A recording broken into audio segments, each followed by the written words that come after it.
Yeah, we're back for another episode of the Lakers Fast Break podcast. It's Gerald Glassford coming right back at you here from Lakers Fast Break.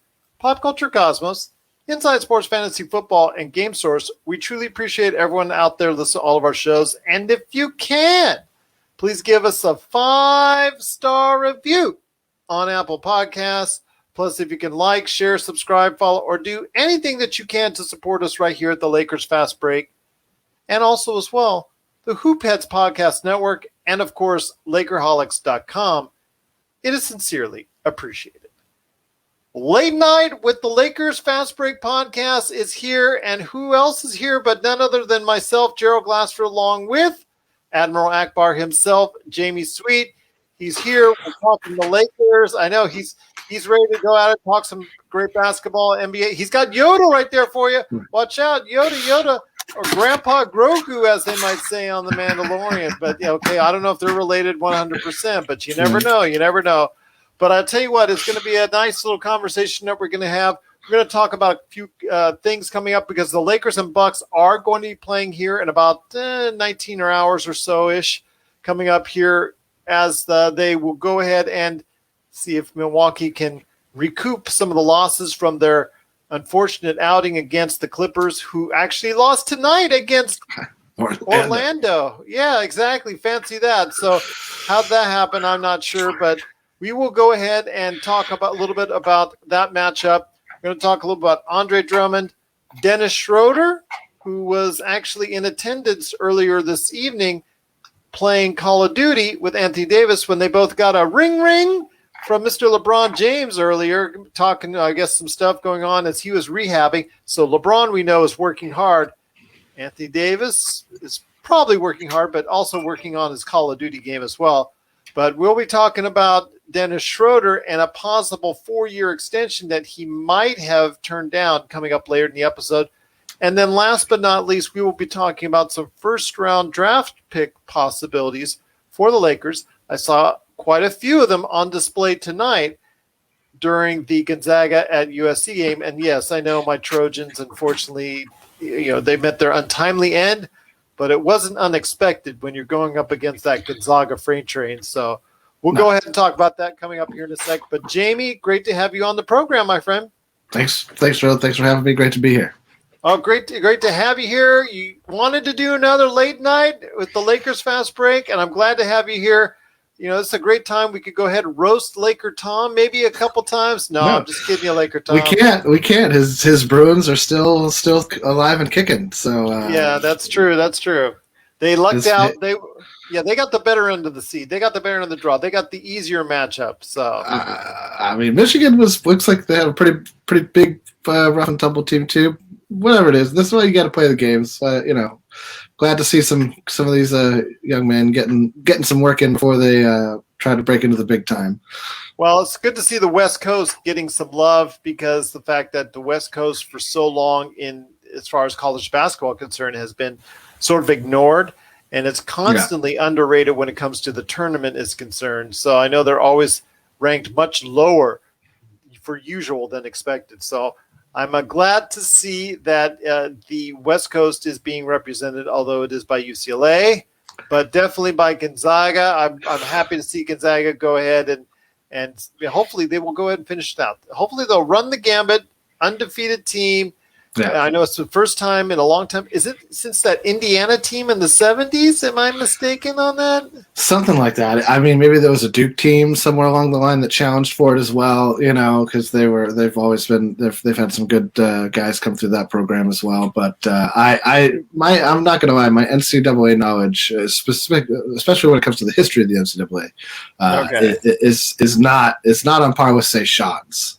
Sean is a man of great historical. Well, he is our basketball historian here on the program, so we got to get him in here sometime and talk about it. But it's 3:00 in the morning where he's at. So I was going to say we might have to do like an early morning Laker a cup of Joe or something to get him involved. And yes, early for us. And then with Laker Tom is also out like a baby. So we wish both of those guys sweet dreams. But it is the Lakers Fast Break. I do want to ask you though. It is the Lakers and the Bucks, and Again, I'm not expecting a whole lot. I know that the Bucks are going to come in there. They're going to be really angry that they lost handily to the Clippers in their previous game. I'm not expecting a whole lot, especially the fact that they have to work in someone new in the center position as Andre Drummond. But what are your expectations for later today against the Bucks?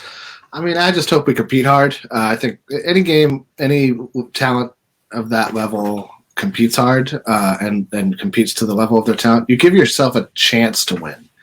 I will say that the effort we put in against Orlando probably wouldn't get us a win against an opponent like Milwaukee. So we're gonna need to bring our A game, which I don't know if we've seen this squad put forth an A game. So I suppose there's no time like the present to reveal whatever that could look like. Lot of weird drama floating around the team with the contract leaks and the trade proposal leaks, post-trade proposal, which I always think is funny. It's almost like it wasn't bad enough for the players that they had to think that they were going to get traded. Now they get to read about, some of the goings-ons that people leak out. But it's I don't see us walking away with a win. I don't see it's a trap game, obviously for Milwaukee. So if I don't think they're going to fall into the trap, though. I think that they're really clicking right now. They're playing a lot better than they were even just before. Like they were starting to click before the All-Star break, but post All-Star break, it feels like they really came out firing on all cylinders. And I don't think that we're going to have enough power. I'm, I guess, most excited to see Andre Drummond take the floor as a Laker and see what that looks like. I haven't watched tons and tons and tons of Andre Drummond. I obviously watched all the Laker games, seen it a few other times. It's hard when you're on teams that don't make the playoffs. It's one of those things that kind of doesn't matter how good you are. If you're not showing up at the playoffs, you're not playing on the biggest, brightest stage. So that's something I'm curious to see and see how he fits and where the center minutes devolve from there. I feel like he's used to averaging between 28 and 30 minutes per game. I don't know that he'll do that on this team, especially in the playoffs. So it's gonna be an interesting debut, and more interesting is more of LeBron and AD get back. Yes, I'm going to see how that dynamic works. But what are your thoughts once they get back and they do have a different starting center to work with? I understand in crunch time of playoff games, it's probably not going to be Drummond in there in the mix because of the fact he's not a great free throw shooter. I think roughly about 59% as far as one of his high years, I think, is right now. Also the fact that, of course, he is a little bit of a big lumbering center, so to speak. And I know he is, foot speed can be challenged, obviously, on the defensive end. But when he comes into play, and obviously he's going to be having a little bit of rhythm going with the Lakers offense and whatnot by the time both gets back. But what are you expecting when both get back and they see Andre Drummond on the floor with them? I think you'll see a lot of LeBron James and Anthony Davis. And I think Andre Drummond will then become the third or fourth option behind Dennis Schroeder. It's hard with all these guys who are angling for their big payday, right? Like Drummond didn't come here to sign for a vet minimum next season. You know what I mean? Like that's not, I don't believe his goal.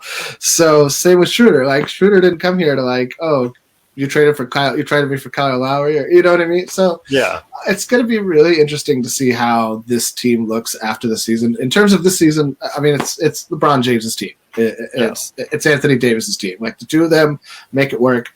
And I kind of feel like until that time, it's like Schroeder and Kuzma and Harrell's team. So I think that what I hope is that they pair. That they use Kuzma as like an Anthony Davis light, so that we can at least, like, the guys who are healthy can work on something roughly approximating the spacing that the team will enjoy. And Kuzma replicates enough, I think. I mean, obviously he's no Anthony Davis, but he can shoot from anywhere. Is rebounding at a better rate than he's shown in the past. So all of that, I think, is a good. If we stick with Kuz in the starting lineup at the 4. I mean, obviously, also nobody replaces LeBron James, so it doesn't. The only other approximation on our team would maybe be THT, as a guy who gets to the rim and makes plays for others off of that action. I mean, that's, in a lot of ways, this is going to be just kind of like getting him acclimated to our defensive principles and the teammates that he might share the floor with sometime, but. I mean, what's he going to get with James and Davis? Like 3 games, 4 games, maybe? Like all of them playing together at best, right? I could envision a world where LeBron James doesn't play again until the playoffs, depending on how that ankle sprain is responding to treatment. I could see a world where Anthony Davis doesn't play again until the playoffs, depending on how like other teams fall in the season. You know, the Clippers losing today did us a great big old favor in terms of keeping pace of where we are in the Western Conference. And that's sort of the weird thing about this year. It feels like on any given night, any team can just lay a big old egg, even at home, even in pressure games where you kind of expect the team to like come out a little more focused. Or a team like the Clippers, like you would think that this would be the time that they would find it within themselves to like start mowing opponents down, especially an opponent like Orlando, to like get ahead of us in the standings and make it like, you know, like let's bury these guys who we're trying to like exist in this town with. But no, just go out and once again pull a great old Clipper moment. It's just one of those funny things about the NBA. It's like, but I think in terms of Drummond, I want to see him get comfortable, like especially with Schroeder, because I don't think Schroeder and Gasol have a terrible synergy. And it was interesting to me to hear how Frank talks about all 3 centers as being necessary. Harold, one of them is going to suffer in the playoffs, if not both. And it's all going to come down to defense. Yeah. Whichever of them ends up being the better defender, and that really could still, in some ways, be Gasol, which would be, you know, mind-boggling, especially for Andre Drummond's contract pursuit.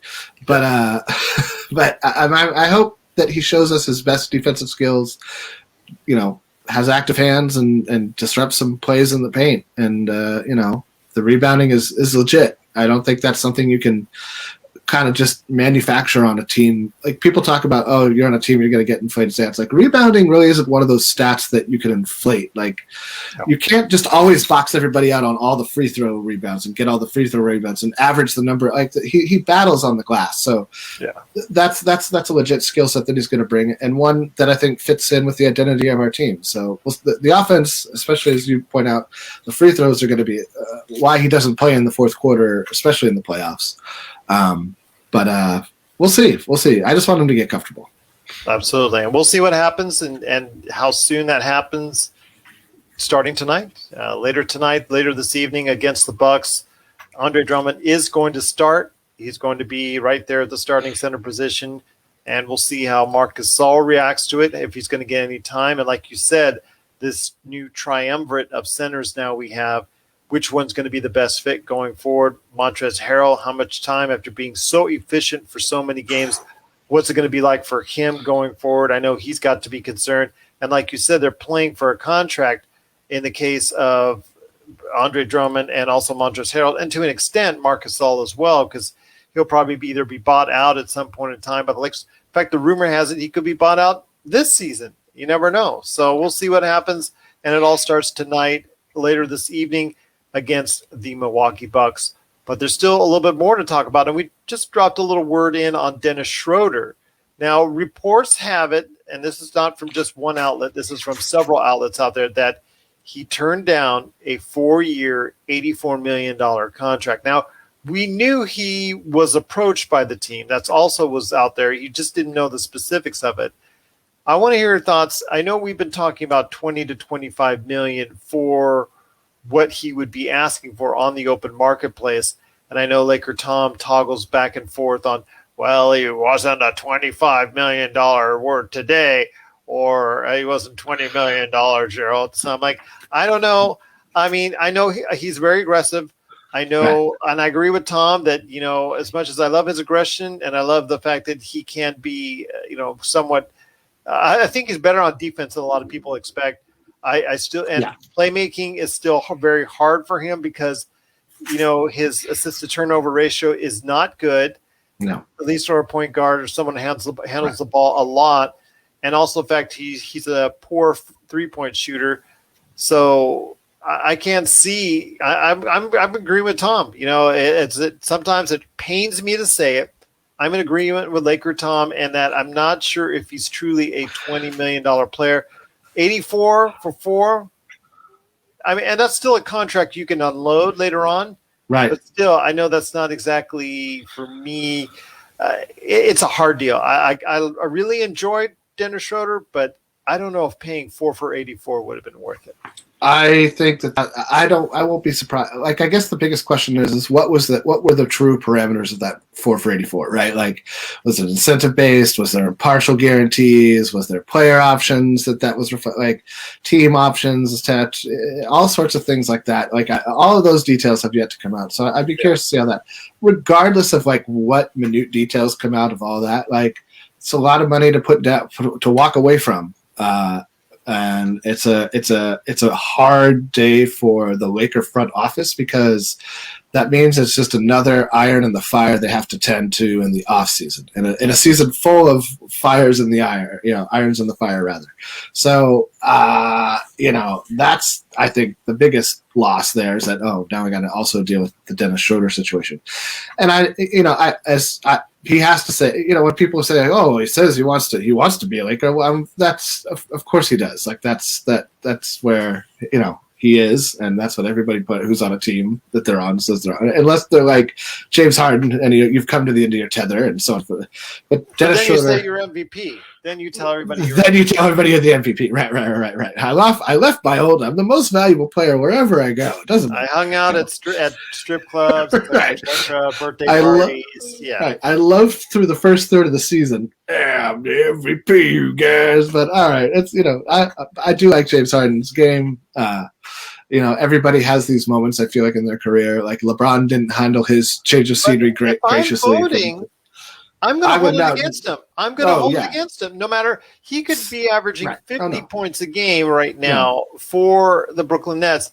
And, if he didn't play those 10 games, or whatever, and didn't have the attitude and do the whole fiasco thing with what he did in Houston, coming to I would easily put him the MVP right now. Easily ahead of Jokic or Dame or anyone else. But I can't in good conscience because of what happened. I would put Dame or Jokic as my MVP right now, because of they've played, I think, in almost every single game. Agreed. They've put up huge numbers in almost every single game. I think whichever one goes up higher right now, whichever one is leading in the standing, because they're actually tied. Yeah. They're actually exactly. It's going to be like this the whole year. So whichever one right now, I would say has the advantage. I would, before his injury though, I would have said Joel Embiid, because he has just been dominant, and they're the best team in the East, which means something.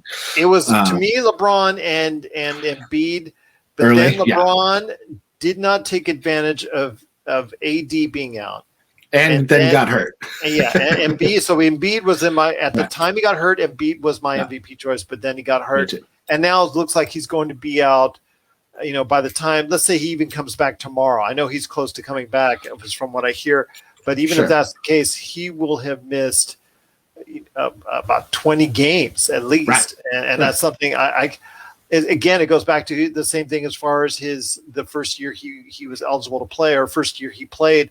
And he was hurt so much of that season. So much of the year, right? Yeah, you can't make him rookie of the year. You can't make him MVP. It's just that it's just too hard. What did he play his rookie year? Like 17, 20 games? It was a small. It's similar to what we saw with Zion. I mean, no matter how well Zion did last year, you cannot take away the entire season effort from John Morant. No, just because you finished great doesn't mean a thing. Yeah. You didn't show consistency, which has to be I would imagine has to be accounted into MVP voting, and you can't just do it when it suits you. Exactly. The world doesn't function very well when we do things just when it suits us. So, but exactly. So right now, I would have it like a wash right now between Jokic and Dame, just like you're saying, as far as based on their standings. So both are having excellent seasons. So I'm looking forward to seeing that matchup and seeing how that MVP matchup continues going forward. But there's so much more to talk about right now when it concerns the Lakers and their first-round draft pick. So before we go ahead and head on out, my friend, I want to go ahead into a deep discussion on what you think would be available around that time, or what you think they might need to pick up. First of all, they have to keep the pick till at least, I think, the summer, correct, before they would be inclined to trade it. They have to at least to keep it. Yeah. They can't do a draft night trade, for that pick. No. They have to go ahead and at least keep it till a certain date before that individual is traded, correct? I believe they have to. It would have to be used in some sort of free agency fleecing type deal. Like once you've passed the draft, then you've moved into the next. Like, well, now you can do the next one. So I don't think. Yeah, I think we're gonna keep whoever we pick. I mean, it is the NBA. There could always be some sort of like, I mean, we're gonna do this, right? Kind of deal. Yeah. But like, optics aside, I would say definitely we're gonna keep who we pick. We were talking a little bit earlier, and you mentioned up Drew Time, who I love his last name. Is it Timmy or is it Time? I think it's Drew Timmy. I think it's Drew Timms. Drew Timmy. I think that's what his name is. I mean, he should change it to Time, man. Come on. Well, he definitely was Drew somebody Time. For me that was just he's got that bravado. Yes, he moves a little bit mechanical, but you know what? And he doesn't have all the speed in the world, but he's smooth. He's got an outside shot. Yeah. He's very consistent, and you know what you're going to get with him. He's someone that, I know he's projected right now to be maybe a late first round, early second round, right in that realm where he's where the Lakers are at. So that's our area. Yeah, that's our area. So he's someone definitely look at. I know Isaiah Mobley from USC, who is the other Mobley brother, who in the past 2-3 games has really shown himself to be someone that's very capable of playing in the NBA. 6'10" forward, can handle the ball. I don't know if you saw him in the last game, not the one against Gonzaga, but their previous game that got them into the Elite Eight, where he handled the ball and got it from and took it end to end for the dunk, and nobody stopped him at all.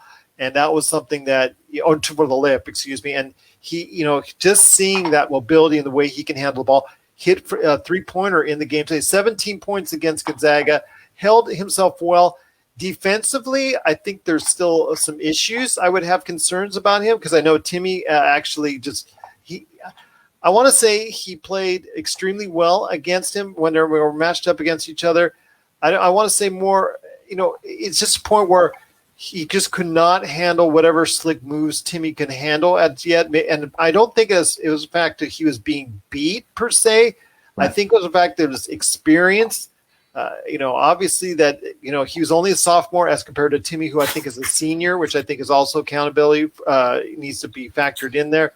But I think also where he has his hands where he was easily, people could go and shoot around his hands. See, you could be as tall as you want, right? But if you don't have your arms and your hands in the right place, that's where that shot blocking acumen comes in. His brother is much more effective, as a shot blocker, which I think, obviously is one of the reasons why he's going to grade out much higher on top of the list. But I think Isaiah Mobley, if you can work with him, I think he's someone that can also be there that could actually be a very good fit for what the Lakers are looking for. And then you have, Edie, who's a nice little guard from USC, showed out pretty good for most of the tournament. And then you have, of course, again, Timmy from Gonzaga. And you have, I think Ayayi is Ayyi, the point guard for Gonzaga. I know Jalen Suggs, does everything, and he's such a beautiful passer. But the guy who actually I think serves as the quote unquote point guard or combo guard for them is Ayayi, and I think he I saw him today and quick hands. He loves to go on the break. I think he's someone that has got a lot of quickness and speed to him, and I think he's also available right in that range as well. I mean, I think if based on the Lakers' need, they need to. I like the idea of drafting a center who you could like stash and sort of. If he's got that kind of shooting range now, you could easily envision him in the next 3 to 5 years developing, a semi-reliable 3-point shot. He's not lumbering in the same mold that, say, like an Ivica Zubac was, who, fine, serviceable center for the modern NBA, right? Not going to maybe destroy teams once a season, right? He'll have like a 15, 20-point game and like have a average a double for a couple of games or whatever. But you're not expecting much out of that. But so I feel like he looks like he's got a much more polished game than that, a lot more range onto his scoring potential. Yeah. I think actually they're both sophomores. It looks like. So that I think the Lakers do tend to draft guys who have had more years in college than less. Which I think I'm still mad the year that they could have had Mitchell Robinson. I know Mitchell Robinson. I'm sorry, he's hurt right now with his foot injury, but still, the year that they had Mitchell Robinson available, I actually had targeted him in a mock draft. I did my final mock draft. I thought really that they were going to get him. All signs are pointing to him, and they let him go in the second round. That was just scratching my head. Forever. I think they got Mo Wagner in that. That was the year they got Mo Wagner. And you see where that went. Yeah, nowhere. Yeah. like many moves the Lakers made during those final years of Jim and Mitch. Yeah. Nothing went anywhere. Everything went. I think that was the Magic. I think that was. Was that Magic's? Yeah. Was Mo Wagner the same? Yeah, Mo Wagner and Isaac Bonga were the same. In the same second round, but was that also the year we drafted Lonzo Ball then? Yes. Okay, that makes sense. No, was that in the year Lonzo Ball? I will go check, but I think it's either Ball or Ingram. So the only thing I know it has to be. It had to be Ball then, but I know Bonga was in that trade because that was the year that Magic said he was going to be the next Magic Johnson, and we see where that went. But I saw his name on a stat sheet the other day. I was like, "Oh, you're still playing? Yeah, dude, he is still playing. I know he's in there for whatever defense Washington provides, even though they don't provide any defense there, but." It does not look promising for a long career for Isaac Bonga in the NBA. I said it then. He was 2 years away from being 2 years away, like Fran Fraschilla said about Bruno Caboclo, and how that guy has still found himself in the league for so many years. In fact, I think he was still on a roster at the beginning of this year. Was just incredible, seemingly to me. But it's still with Isaac Bonga, I just don't think his offensive game materialized enough to where people are going to keep him on a roster going forward. I mean, there is a role for that type of guy. You see that David Nwaba is stuck in the league. A lot of it comes down to health. If you can be available, if you can, stay ready and at least contribute, a slight plus advantage on the defensive end, you could stick around the NBA longer than some people might expect. And you just kind of have to hope that one of those years you get some shots to fall or the work that you're putting in translates to the court or whatever. But I mean, even like Sasha Vujacic, right? Like Sasha Vujacic was the height was supposed to be offense off the bench. And I feel like he made more of a mark with his defense off the bench than he ever did with his three. Not that he didn't make some shots or anything, but I always appreciated his defense more than his he was so pesky. I want to actually clarify that Lonzo Ball went the year before in 2017. Isaac Bonga did go in 2018, the same year Mo Wagner went, and that Mo Wagner actually was at number 25, the Lakers' top pick. They also got the man I wanted them to keep, but they traded him away, and he's been traded away twice, was Svi Mihajlovic, who is now actually playing on Oklahoma City, his third team, I think, right now. He got traded over to Denver in a salary cap cleaning, and then now over to Oklahoma City, and he's playing for them right now, a team. And thank you so much, Jay Johns, Arceta, for the heart. We truly appreciate it. Glad to have you watching as always. It's the Lakers Fast Break, but I always wanted Svi to play with us, but then again, I always want him to go ahead and show up Jay Billis, because Jay Billis, when he was drafted, I remember those words to this day, short arms. Short arms. That's all he kept saying. Do you know anything about short arms? Well, Julius Randle has short arms. Look what Julius Randle's doing. He's destroying the NBA. Those short arms scored 16 points the other day, and as long as he's filling up from three, he's going to stay in this league. Yep. And I hope this is the guy I root for. These are the kind of guys I root for that don't always get the chances out there, but it's truly appreciated. Jay John Arceta gave us another heart. We truly appreciate it, my friend. Hope everything is well with you out there. Thank you so much again for everybody watching us. But, my friend, again, it comes down to it. I know what you're talking about when you say that when the Lakers will have a late draft choice. We don't know what that draft choice could be, because it might not be actually a little bit higher up than what we're used to, in the low 20s, possibly. Right, exactly. That could be a better talent, per se. I mean, but you're talking about maybe getting a older player, what the Lakers sometimes do, and pick an older player, big man. But Drew Timme, I mean, you saw him. What you think? I thought no. He's got an NBA ready game. He's got an NBA ready game. I just wonder. I mean, I will say this: if the only center we're going to have on our roster next season is Marc Gasol, it's not the worst thing to have a young guy who's got some skills, breathing down his neck a little bit and maybe pushing the issue of who should start. Well, if Marc Gasol is going to be our only center, then we're in for trouble all over again. There's no way that's gonna. We always draft a big man in the second round. I feel like unless there's like a Jordan Clarkson type, Alex Caruso type guy. Well, actually, Alex Caruso wasn't drafted by us. We just signed him to our G-League trade. But guys of that caliber, like the fact that Jordan Clarkson has done so well in the league is another thing I'm stoked at because I remember I was like Jordan Clarkson. He came the year he came in, like everything kind of blew up on him, and he always just was.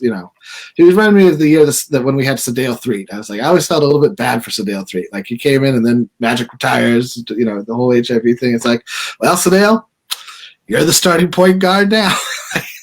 Okay. Yes, exactly. Great. It's a rough situation. Rough situation. Hey, I remember. Don't even remind me of the Sedale 3 days, but we won't go there. But those were some rough days indeed. Renz Bernales, want to make sure we say hello to you. Thanks for giving us the shout out. And Jay John was asking about Dennis Schroeder turning down the offer. We talked about it earlier in the show. 4 years, $84 million reportedly. I want to ask you this, Jamie, just for Jay John and everybody who's catching up with us now on late night with the Lakers Fast Break. Do you think he would have been worth $21 million a year on average? I mean, I will say yes. I'm going to say slightly no. I'm in Laker Tom's camp. It's close, but I'm going to say no. I love his aggressiveness, but I can't. No, I hear you. I mean, it's an overpay. It's definitely an overpay. I don't see that as necessarily being a bad thing, I guess. I mean, if you're telling me, do I see it as a great bargain? Certainly not. It's a bad bargain. But I like it because it is building upon something. And I wonder, I mean, I feel like it would be, it's too bad that Schroeder and Davis didn't get time without LeBron this season because that's a pairing I would be interested to see how that works out. I feel like a lot of the issues Schroeder has is that he's kind of like the best player on a team of guys who are all role players and function very well when LeBron James is on the floor. But when you take LeBron James away from this team, it exposes so many of the issues this team has with the rest of the roster. Yeah. So the luxury that we have is that we do have LeBron James, who is still playing fantastic basketball, and it had not been for Solomon Hill rolling into his leg accidentally, then that would have all been probably we'd be doing a lot better, and we wouldn't be having this discussion right now. But I think that.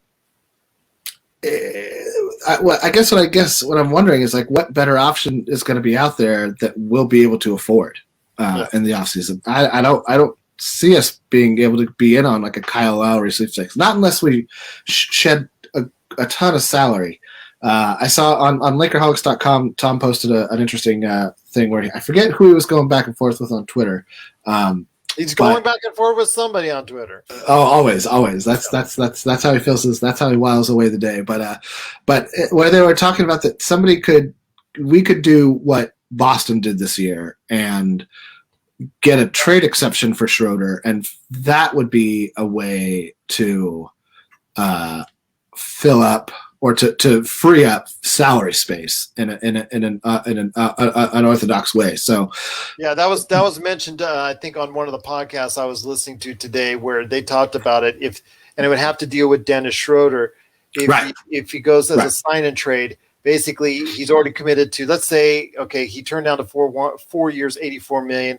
But let's say, let's give Toronto. Let's say Toronto comes along and says, we want to go ahead and sign you for 4 years, $90 million. Okay, we'll take that offer. He goes ahead and takes it. But sometimes these teams like to work out trades for maybe a second-round draft pick or something like that, because it helps the cap. Sometimes it helps bird rights on occasion. In this case, it would just help because of cap purposes for whoever takes Schroeder. Whoever takes Schroeder. But what it would do is also provide the Lakers with a salary exception and a trade exception, which is very important. We saw what happened with Evan Fournier. Evan Fournier is right now on the Boston Celtics shooting 0 for 10 simply because of the fact that it is a trade exception. I heard I had to get that in there, but the $27 million trade exception that Gordon Hayward, that's what happened. That's what that trade exception came from. So I'd love to see, at least if he's not going to stay with the team, which it kind of looks like it's leaning in that direction, that we can at least do something to salvage it and create that trade exception, because without it, it's going to be very hard for the Lakers to go ahead and build a good, a team that's going to compete for the championship going forward. Agreed. No, that's going to be. I mean, this is the issue, right? And I was just wondering. I was going to look up, but I'll do it. I'll do it another time. I wonder if you're the team that has the player going out in a sign and trade, does that mean that you are also hard capped, or is it only the team that absorbs the player into it in the sign and trade? Well, if the Lakers are still at the cap, I mean, they could go over to sign Dennis. Right. Because they can go over. And THT and Caruso. And Caruso. Anybody on the team that's up for an extension that you can re-sign to bring on your team, but you will go if you're excused to go over a hard cap, but you'll still be paying taxes. But you wouldn't be. You just can't. Let's say somebody else is available, like Norman Powell, who I was talking about the other day from Portland. Yep. You cannot sign him to a free agent deal because of the fact that you're hard capped. You have to free up all that space. Right. So, it's going to be something very interesting to see the kind of cap gymnastics that the Lakers are going to play. And if they don't retain Dennis Schroeder or an Alex Caruso or a THT, if they go ahead and say, you know what, there's too much for either one of those or all three, if we can do any kind of cap gymnastics like a sign and trade for something nominal so that we can go ahead and get those valuable trade exceptions going forward, because I know Jeannie Buss. I mean, you heard her today talking smack to the Brooklyn Nets and all that. I love that. I mean, she obviously sounds like someone who is willing to go over the cap for the right reasons. So definitely that's something to keep in mind right there. I 100%. No, I have no doubt the Lakers are going to do everything they possibly can to maximize the window of the LeBron James Anthony Davis pairing. That's one of the, I guess for Laker fans, and this is I will always say this. Nobody knows, when you're fans or even a lot of the media, you're seeing a tiny just a tiny little glimpse of what is actually going on. Yeah. And so, certainly people have sources, and certainly there's other ways. But especially for fans, like, you don't really know what's going on. And so it's very easy to say, like, well, the Lakers blew it by not including THT. But we don't really know that. Like we don't know, like, how, like, there's a lot behind the scenes that we don't know. And so I think that if there's a reason that we're keeping THT, and that's because there's not a lot of cost-controlled talent on this team that we can go over the cap to retain, and we can go over the cap for all three of those guys, and I think we will. The bigger question, I think, in the offseason will be Harrell, who we can't get anything for. Like, there's no. If we really want to keep Montrez, then I think we have to do something like that with Schroeder to create the space that would probably be what Trez. We can still sign, even if he says I'm going to be a free agent. I think we still can go sign him, right? Even if he. I don't think so. I don't think because of the way we signed him, we even get his early bird rights. I think that's true, because he has the choice and option for his second year. He can just become a UFA. So you're right. I guess we don't have that choice. Same with I don't even know if Gasol has an option on his contract. He might, and I think he just signed a.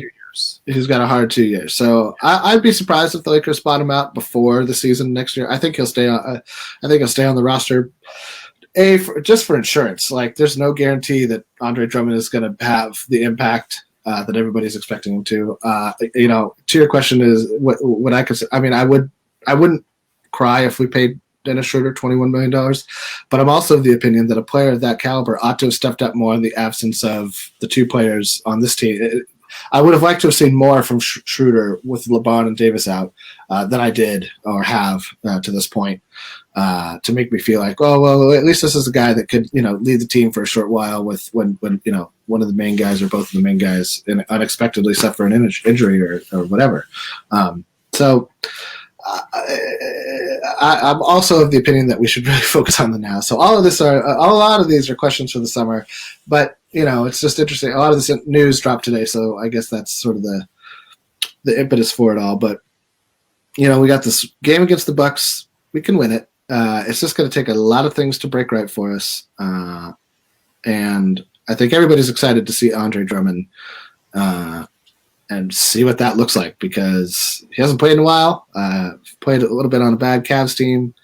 So this should be exciting for him. I think this is maybe the best team he's ever been on.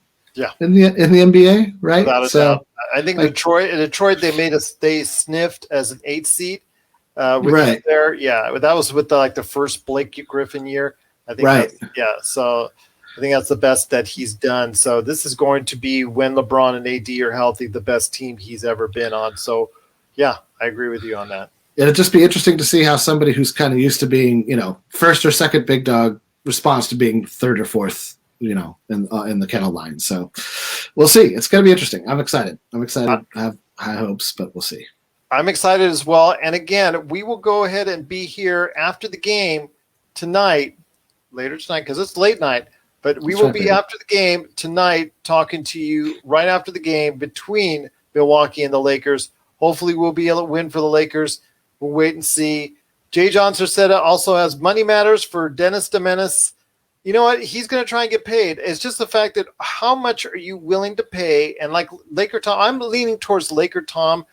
I'm sorry, Jamie, but I am leaning towards the way Laker Tom is. Okay. I would probably say $21 million a year for someone who is only a 31% three-point shooter at best, who has not a very high turnover to assist ratio. It's bad. That's the most glaring part for me. I don't mind the 3-point shot if you can make plays like Rajon Rondo can, right? But he's not making plays like Rajon Rondo can, so that becomes the issue. It's like, well, if you're not filling up from 3 and space on the floor, and you're not, if you're turning the ball over 7 times a game to get those 10 or 11 assists, I hear you. I'm not disagreeing. I'm just saying that I won't be surprised if, because of how our salary cap situation is, if we do retain his services for an exorbitant sum. And I will also, with you, never ever begrudge players for making money when they can make money as a professional athlete. Too many athletes in other sports never get the opportunity that the NBA has, that NBA players have. NFL players, I feel like, are the most underrepresented. Well, take a look at some of these kids right now playing in the Final Four and in the Elite Eight, Sweet 16, and all that. I mean, these kids who are even the stars of their own team may not even sniff the NBA and might have to go travel overseas to find a way of life and a way of living. And you'll think to themselves that if they could have earned any kind of money for their name in college, where they were the man on campus, and you had boosters and fans from all over chanting your name and wearing your jersey and things of that nature, if you could have gotten any money from that, that would have been so much more helpful, because only 280 players actually end up playing in the leave. So it's like it's a pittance. It's a pittance. It's a limited amount. So I have always been a huge. That's all. I've always been hugely disappointed in the in college sports in general, men and women's. Like I feel that they completely disregard the well-being of the athlete, and they hide behind this. Well, they're going to school for free or whatever. Like it has to make you laugh to consider the millions of dollars that ESPN makes off of college sports, the sponsorships, that all the money floating around the college game, and the serfs who are competing on the field of battle, have to go back to their dorm or their tent, as it were. And so I've always had a huge issue with that in college sports. And if you get hurt in college, if you tear your Achilles in college, that's it. You're done. You're not going to get in the NBA. You're not going to. You will. Yeah. Now you really ought to have been excelling at your other classes on some field or another, because you are going to be that. Maybe you'll be lucky to be like a sports announcer or like a color guy, or an analyst. But like, you hurt yourself in the college game, and this is especially true, I feel like, for a lot of young college football players. That was your chance to make money, and now they have high school games on. They're hyping the high school game. I'm like, could there not be a period where capitalist society doesn't seek to make money off the children? We've already outlawed them working in the mines. Perhaps we should also outlaw them being exploited for the purposes of television. I don't know. That's something I've always had a big issue with. Well, it's about 450 players, I should say. If all 30 teams had their 15-player man roster, it's going to be right. Plus underselling 280, but still, that's a the G League and the G League. The G League is a real thing, and they just opened NBA Africa. Just got started this week too. But unless we should shout out to NBA Africa. But unless you are on a first-round contract, those G League contracts are not exactly the highest thing in the world. Unless you're part of G League Ignite. So, but it's a shot. Right? It's better than Team Yugoslavia. Or there's no more Yugoslavia, but you know what I'm saying. Yeah. Europe, playing Real Madrid, things of that nature. So, ask LaMelo Ball how he felt about playing in the frozen wastelands of the Euro League, and then Australia looks awful nice.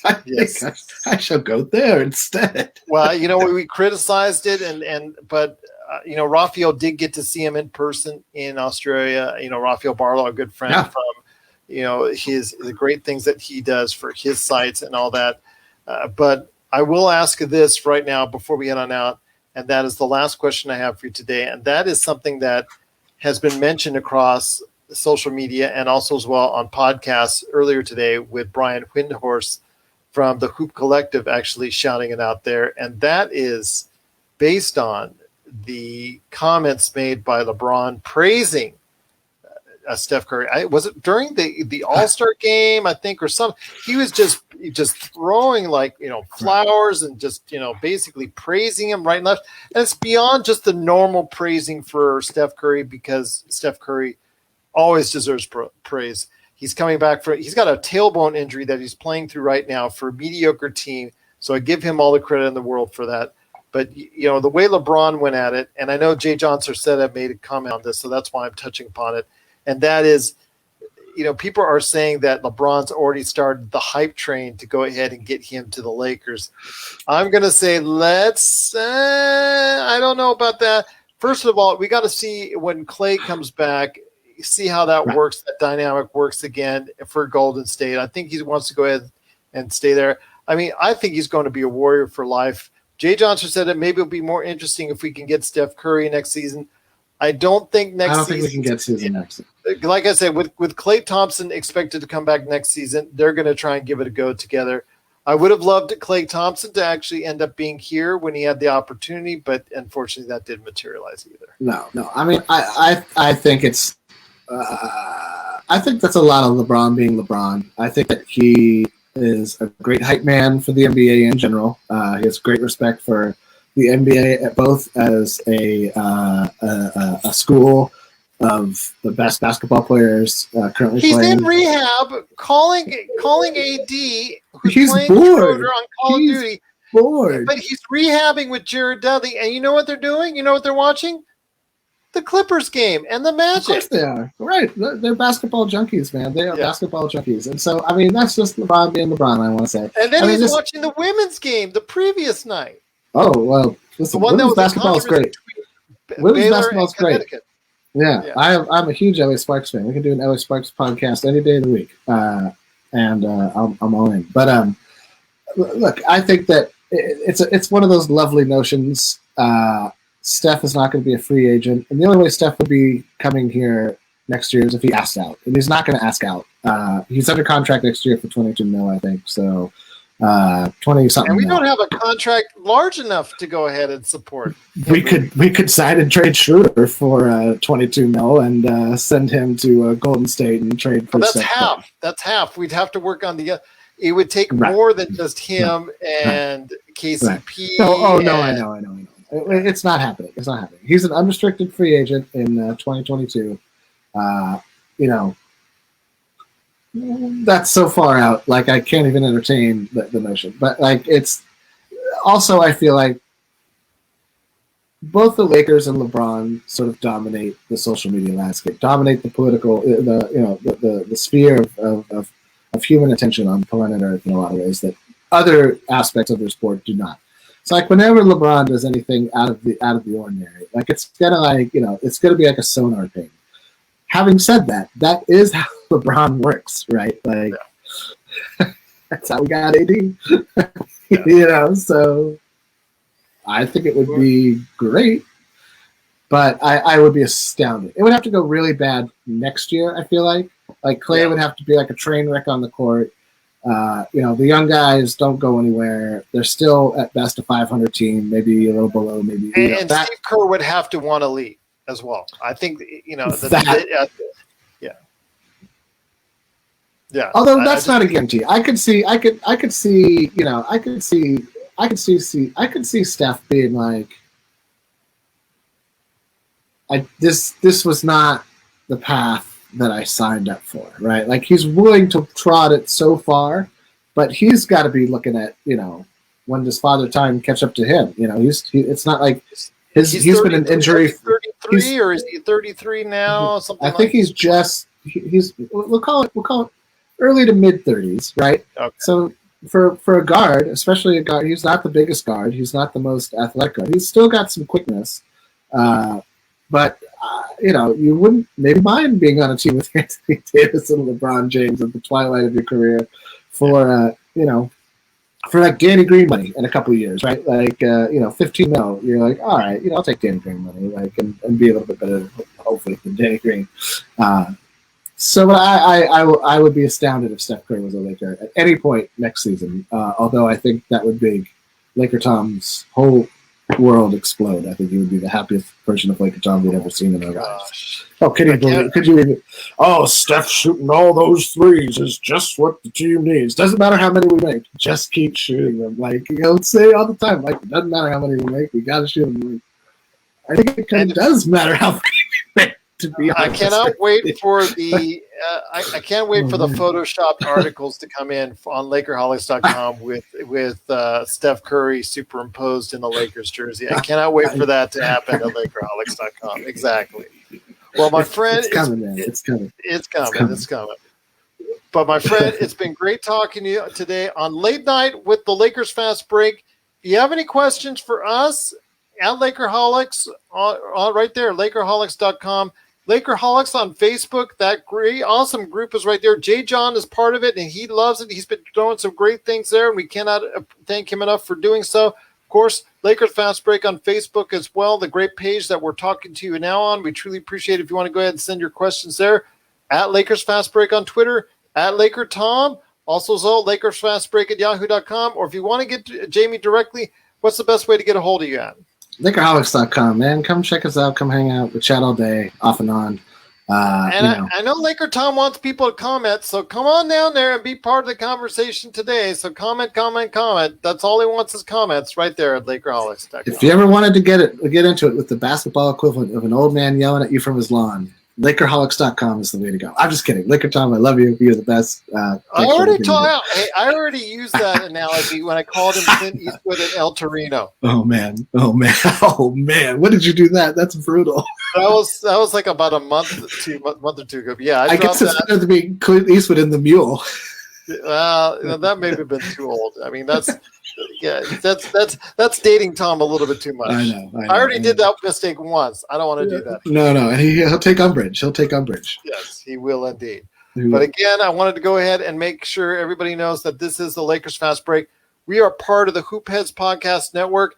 Please check out all the awesome basketball shows there today at hoopheadspod.com. But Jamie, it's going to be a great great game tonight. I'm really feeling it. I'm hoping some good things. The debut of Andre Drummond in a Lakers jersey. Are you going to be on the post game tonight? I'm going to try. Yeah, I don't see. I'm hopeful. I can't guarantee it right now. I'm not sure who's putting my daughter to bed. If it's me, I gotta rock it and get out of there fast. If it's in a 7 or 7:30 game, it should be like easy 10 o'clock, 9:30, 10ish. Yeah, it's when it's 10ish is a little easier. Anyway, yeah, I'll try to pop on late, even if it's late. So okay, because I want to hear your thoughts on that. Plus, Laker Tom is going to be on. He's going to be his usual Laker Tom self, and everybody out there that's checking us out right now, we're hopeful that you're going to get a chance to check us out after the game tonight. I know our post games recently have been big in numbers, and we cannot thank you enough for supporting us all over the world. Salamat to those in the Philippines. Everybody, thank you in Jordan, Singapore, Canada, all over. The Arab Emirates I got as far as from feedback is where they're listening to our podcast.